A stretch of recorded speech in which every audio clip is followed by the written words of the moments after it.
Right, good day learners.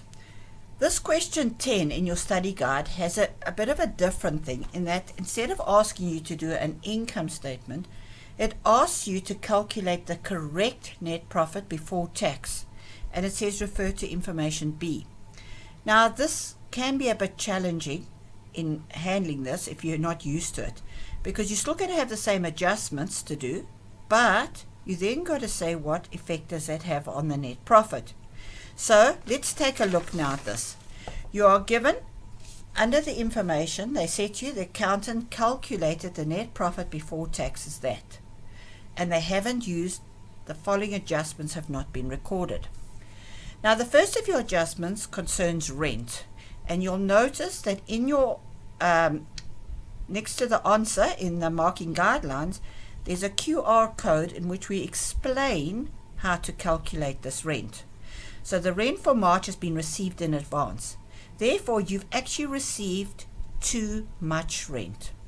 So now, if we go and we have a look at what effect that's going to have on my net profit over here, you would actually have calculated, and I'll come back to this figure now, you've actually received 2,800 too much. Now remember, rent income would have increased your profit.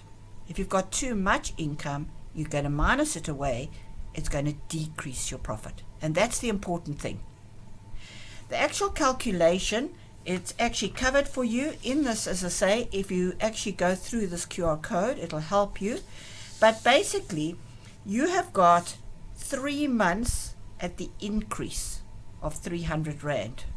The rent actually has increased, it said to you, from the 1st of January. So January, February, plus March, the extra month's rent, there was an extra 300. So 900 Rand of the rent is actually in advance. And the first part you'll have to do is take that away.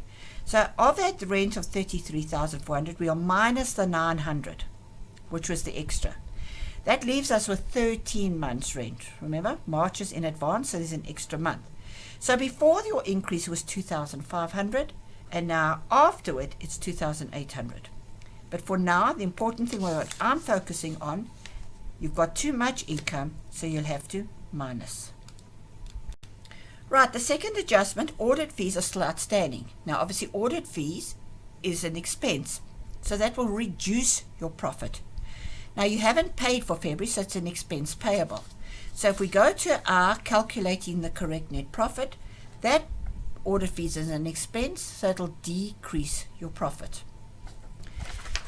The third adjustment over here concerns your loan, and it says the mortgage loan has been debited. Now remember, a loan is a liability account, so if it's debited, it has been minused, which is 12 months installments, repayments including the interest. The following details were taken from the loan statement. Now if this is the loan statement, we know then that they're capitalizing the interest, but we need to make an entry for this interest. What we do know is at the beginning of the year, our balance was 184,600. They have minus 44,400, so that reduces it right down to about 140,200. But your balance is actually 162,200. The difference is the interest.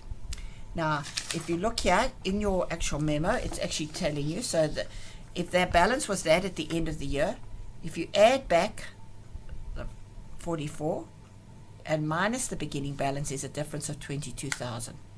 Or you could have said 184,600 minus the 44,400 minus the 162,200. So you calculate the interest as 22,000. The interest is obviously an expense, so it will reduce your net profit. Now they do go on to say that a portion of the loan will be decreased next year. That's got nothing to do with the profit. That will affect your balance sheet. It becomes a current portion of your loan. Number 4, you've got packing materials on hand. Now remember, packing materials is an expense.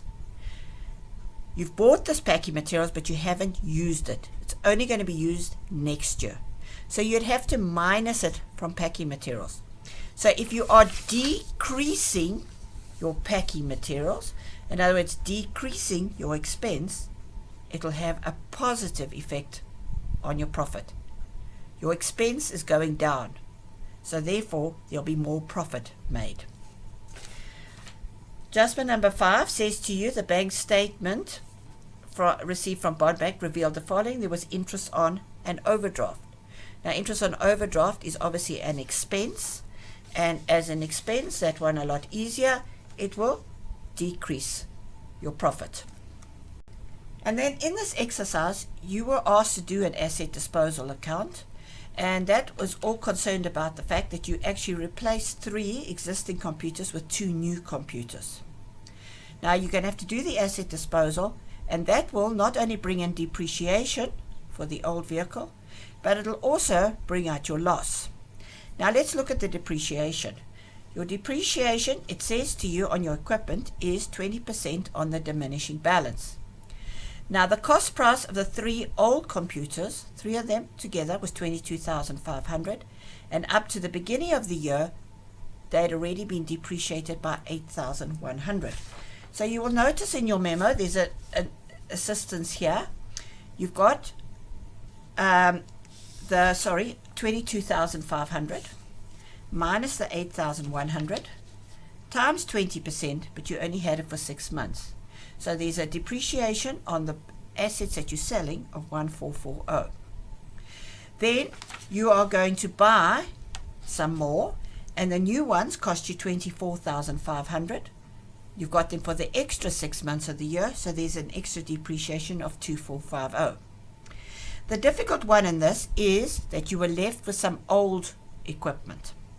Now you had an opening balance of $172,000 if you look amongst your opening balances.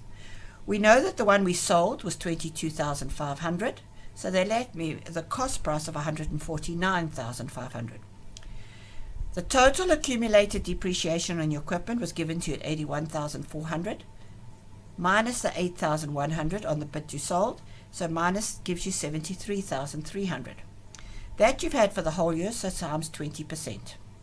So therefore your depreciation, which you're going to have to calculate, there was on the one that you sold, there's the ones that have been left over for the year, and plus the new. Now depreciation is an expense, so you're going to minus it.